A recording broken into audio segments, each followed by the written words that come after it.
บายดีสบายดีมือหนึ่งผ้าสีเสืออมชมพูมือนี่สีไปแคมปิ้งกับร้านเนาะน้ำโอ้โหเฮาสิไปแคมปิ้งด้วยรถมอเตอร์ไซค์ไปตำมะรุงเกียมไปครบแล้วโขกสากเอ้ยน้ำปลาแดกเอ้ยน้ำดื่มเอ้ยจานเอ้ยเนาะนี่ผอมไปแล้วผอมไปแล้วอันนี้ก็มาหุ้มเนาะมาหุ้มหมักหน้าซอยไปเรียบร้อยผ่านเปลือกซื้อๆนะเอาสิไปซอยอยู่นี่เดี๋ยวเราไปกันเด้อจะพอกันอยู่สิไปแคมปิ้งอยู่ไสติดตามตอนต่อไปเฮามาหอดบึงแล้วเฮาสิมาตำหมักหุงอยู่ริมบึงเนาะบึงใหญ่ใหญ่พี่น้องสุดดูคู่ดูตาวิวแบบวิวหลักด้านป้าสวยงามแห้งสวยแห้งสวยแห้งอันนี้ก็จะเป็นเหือกระจาเนาะอยู่กลางบึงมีสายบัวมีบัวอากาศจะมางูมันจกกินบัวเนาะเอาเกี่ยมเครื่องมาแล้วอายุอัญะเนาะอายุอัญะน้อยหนึ่ง ดื่มสาดเขาบอกว่าสาดนั่งพื้นหกสากกระทืบมาแล้วโดนทั้งกระจอดไปพุ่นบอนเขาจะมาแคมปิ้งเนาะเขาปิ้งปลาปิ้งหยังโอ้อากาศดีไปห้ามเกียมตามมาคุงไม่เครื่องเขาก็เกียมมาแล้วใส่ทงมาเนาะเครื่องปรุงเนาะน้ำตาลแป้งนัวกะปิอะไรทำไมกระเทยมาคุงก็ซอยมากเครื่องในทานเปลือกออกทานแต่เปลือกออกเดี๋ยวให้สิซอยมาปรุงกันเลยมักเผ็ดไฟโต๊ะต้องคิดแล้วก็จะนี่นะไข่อันนี้มันต้องแดงเนาะร้านเก็บมาฮะหมดฮะไข่แล้วก็เสียบมือขปุดเนาะเอามากับร้าน2 คนเดี๋ยวห้ามทีเอสซาสิตัมเดี๋ยวเขาสิมาตำขปุ่นกันตำพุงเนาะเอาจักหน่อยฮะเอา3เครื่องปรุงเขากับเทียมมาแกงอยู่บ่แกงอยู่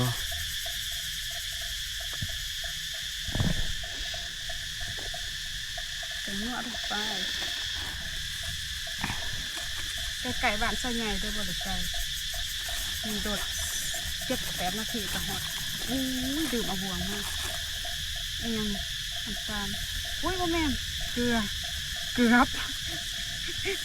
บเข้มดื่มเลย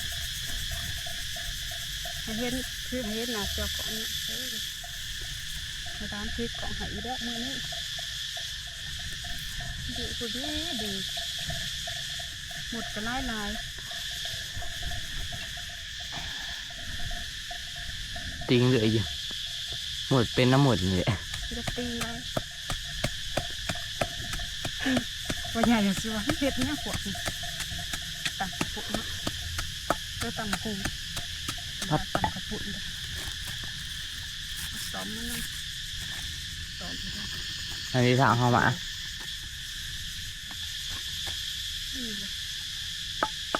เริ่ม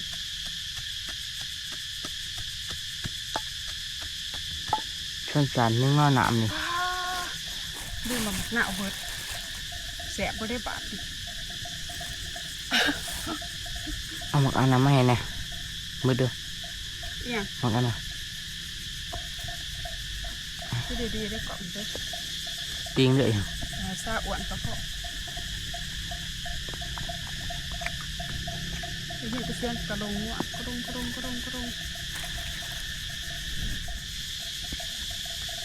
อากาศดีบาซิมาตำอันนี้ลายเหมือนกันนะมันขึ้นนี่กับฝนตกหรือว่าอันตกฝนตกพายุเขามันเทพกระตก เมื่อเอาบทมาพาเอารถเขา มีแทนอะไรแทนสอนแทนอะไรถ้าจะห้าปลานะน้าจะมีปลาได้น้าโมได้บกจะเถื่อได้ บ่ได้ยาวได้น บกอยู่แต่ว่ามันบกบ่แห้งนะ ำบ่ได้ยาวได้นำนี่ ฮะ บ่ได้ยาวนำห้ากระสันนะ มันปวด ห้ากระสับ อู้ดื้อแบบหมักหน้าเอาเบิร์ดมีหมักหน้าเอาเด้อจะน่าพิเศษแต่หมักกอกกับหมักอัน ปลาบวช ก็ ปลาลายเด้อ บ่ใหญ่อันนั้นยาวมาก เดี๋ยวเรามากินตำมะคูนะ ถ้าเอาโทรศัพท์เนี่ยนะ เก็บหมดจาก โทรศัพท์ อุ้ยสิเป็นยังไงเนาะ ของหักของวาง กระซับมะคูกันเด้อมะคูกระซอยเอาคนเดียวกินบ่เบิดตำบ่เบิด นี่ยางมากเลยพ่อใหญ่นี่ยางมากเลยพ่อใหญ่ ยาแบบเสร็จมันก็แบบ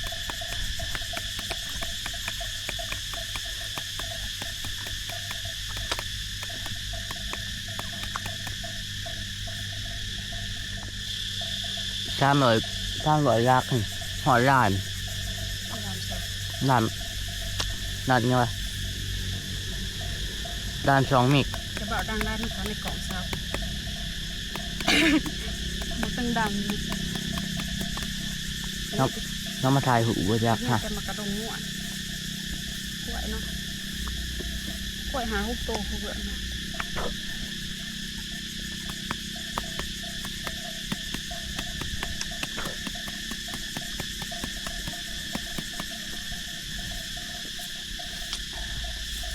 ในจักจันกับหอมดีของคือสิได้เนาะในจักจันนะ คิดเอา มาได้เอาเนี่ยมาติดคือสิได้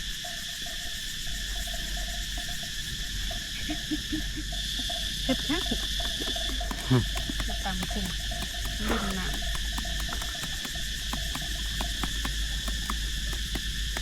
ดื่มยังคิดว่าดื่มอีสังมาแท้ดื่มมักหน้าเบิด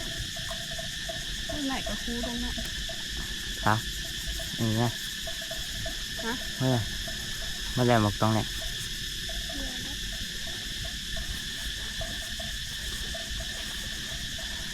จะมาคิด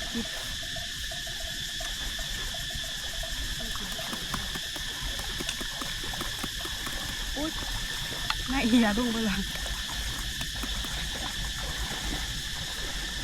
ได้ดิต้องรอบบุหอยวะไหนอยู่วะเห็นปลาบวชได้อยู่มากินตำมะคุงเด้อตำมะคุง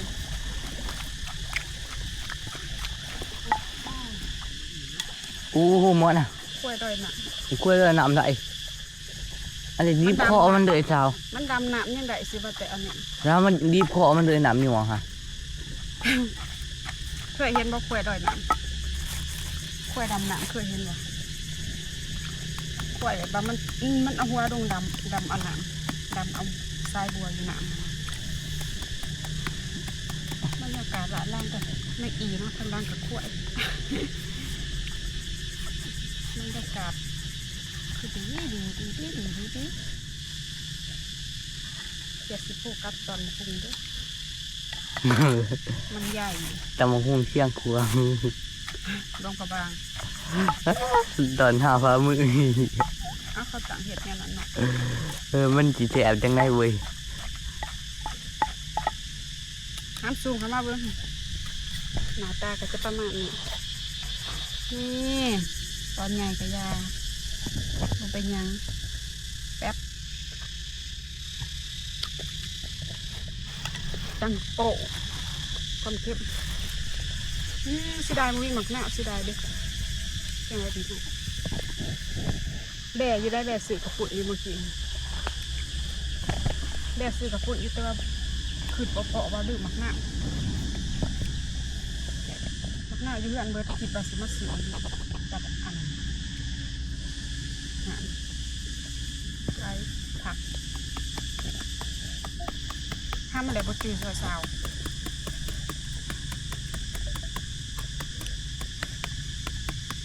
เมื่อเนี่ยตอนนี้11 โมงเนาะปกติสิห่ออันใดแต่บางมื้อบ่ห่อเพราะว่าฝนตกเนาะอากาศก็ได้ดี กล้วยลงเล่นน้ำแล้ว เหมาะสมแก่การมานั่งตำหูมียิ้มหนามเนาะยิ้มบึง เช้าค่อยพาเดี๋ยวเช้า ปล่อยร้ายดิปล่อยไปเลยดิแต่แม่หมักใหญ่ๆนะ กล้วยด้วยนะ หอมเด็ดเนาะตำกระปุกใช่เลย ป้ามอนไปหอดบวกเลือกหนึ่งคุณเช้าดีหัวเดี๋ยวเช้าวันนั้น ใส่เอาหัวเอานะด้วย อะไรดีหัวเดี๋ยวดีหัวแล้วอู้เช้าเดินทวงเดินเช้า ใจเย็นๆใจเย็น เช้าอู้ดีหัว นักจะได้พี่น้อง ดีหัว หมดครบเฮ้ยดีหัวอะไรดีหัว กล้วยมันทอนตำหูเพราะมันคือมาเวียนอยู่ดิห่วยมันปะ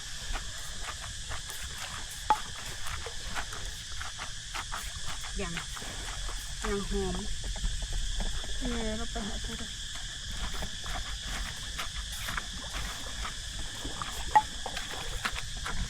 แล้วมาหาเก็บบักหอยเนาะน้ำซูมาเบิ้งแบบนี้แสบต้น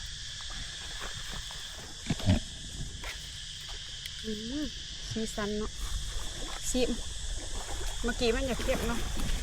ถ้าอยากจะเป็นยังตำมาหูมาเป็นอยากเก็บอย่ามาข้างหลังฉันนะ ไปเดี๋ยวว่านะ บ้า ไปเดี๋ยวนะ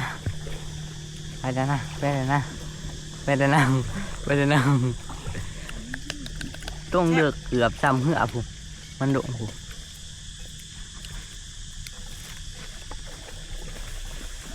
สบายเนาะน้ำด่างโขกก็มีเมื่อไปจังด่างเห็นก็จะมาอันนี้ลายมาแคมปิ้งนะพี่น้อง นี่พอหน่อยเดินซักพอหน่อยเดิน เต็มจาน โอ้หลงน้ำคาเสยตัวแน่งๆหนึ่งหลงน้ำคาเสย เห็นสาวอยู่บ่ฮะ เห็น ด้านกับหมดถ่วงกล้วยเนาะตื่นเต้นบ่เคยเห็นกล้วยตอนน้ำด่างสุดเลยมาจ้าขวามจ้า หันมานิดหน่อยกระดุกน้ำคาเสยนิดหน่อยหนึ่ง ดู3 ตัว เอามอนจนว่าเห็นหัว พี่น้องเอ้ย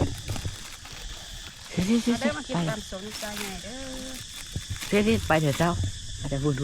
พอเลยครับพอเลยมันไปหอบผิดกล้วยนี่ครับก็มีไข่นะติ้งไข่เป็ดเนาะตกไข่เป็ดมากินครับ6 หน่วยมาฮัม5 บอตักเลยบ่ที่มาซูมมือก่อนซูมไก่ได้กันเป็นมั่วพี่น้องเบอร์ซาวใหญ่4มีก่อนจะได้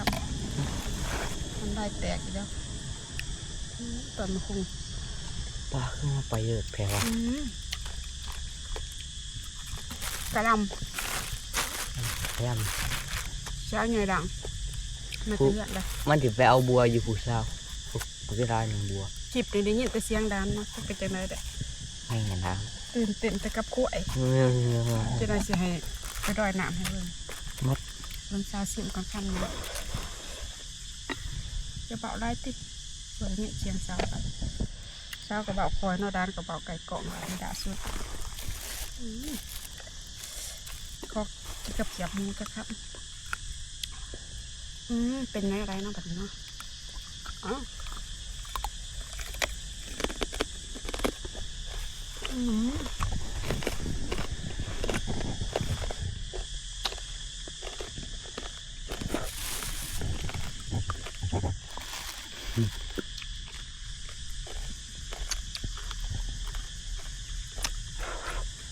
เป็นมายายอยายอเด้อจำหุ่นมาครับเกี๊ยวหมูแซ่บขนาด เกี่ยวกับ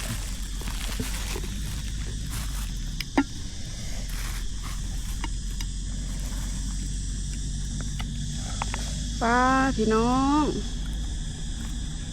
จิบกันมาคุงเด้อเมื่อนี้ห้ามาแคมปิ้งอยู่ที่ดิมน้องดิมบึงเนาะอุ้ยยังวัดมากเลยอยู่หิมบึงเนาะแล้วพี่น้องมากินตำขับปุ่นใส่มะคุงหรือสีอื่นตำมะคุงตำมะคุงใส่ขับปุ่นก็ได้เนาะบรรยากาศคือแบบวิวหลักล้านทางด้านส่วนใหญ่เป็นเหือเนาะเหือก็จะมาหาปลาหาปูหาอะไรทำไมน้ำต่อเดี๋ยว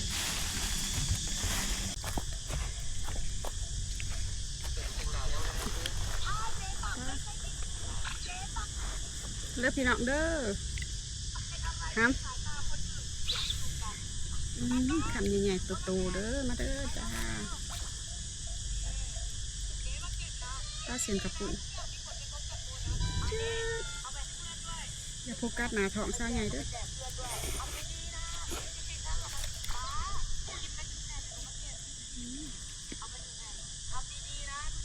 คำใหญ่ๆ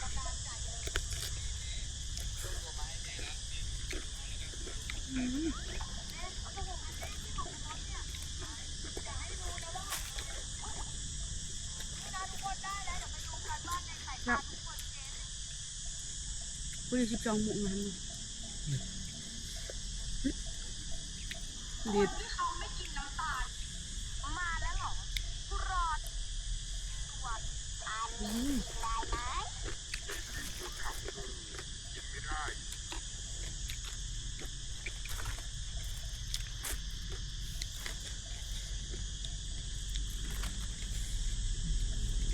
เขียวมูกับกรอบ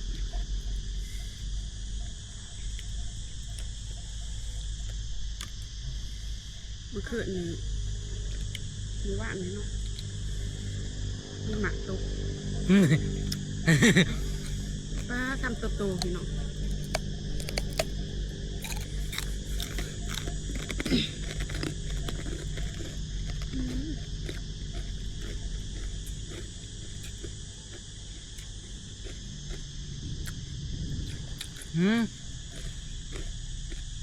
บ่เห็นดานเจ้าใหญ่ดื่มสากแบดกล่องคิดว่าสิบอะไรมากเลยเพราะว่าทาสีเหือนทาสีเสาเหือนนะเหือนเป็นเสามันเป็นขิงอ่ะก็เลยว่าทาสีเหือนเป็นหอด10 โมงออกมา11 โมง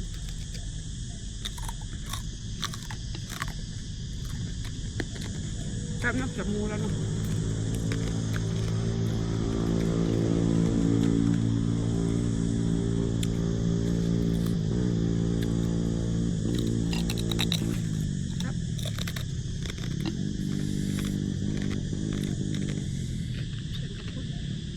ตำขับปุ่นใส่ด้วย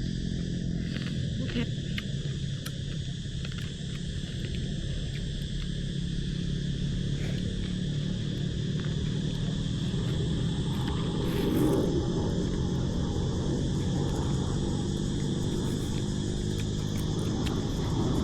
าวใหญ่จะขอปิดเก็บกันเด้อแบตกล่องเลยสิเบิร์ดฝากติดตามเป็นกำลังใจให้สองสาวใหญ่นี่เด้อฝากคอมเมนต์ฝากกดไลค์กดแชร์นี่บ๊ายบายครับกินเดี๋ยวแล้วเกียบเมื่อไรพี่น้องจอดรถไปเพ็ดอีดิหากินกระเรียมปันบาทนี่พ่อใหญ่จอดรถไปห่มม่วงเนาะ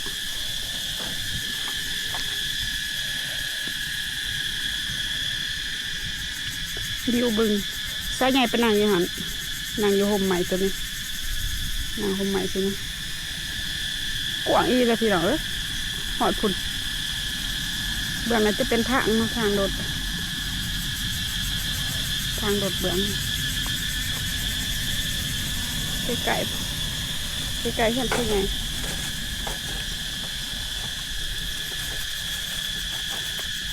เตรียมเครื่องเมื่อไรมือหน้าคันนี้เวลาอาจจะซื้อมานางอีกเดี๋ยวส่วนใหญ่ขอกับเพื่อนคนเด้อฝากติดตามฝากเป็นกำลังใจให้สองส่วนใหญ่นึงบ๊ายบาย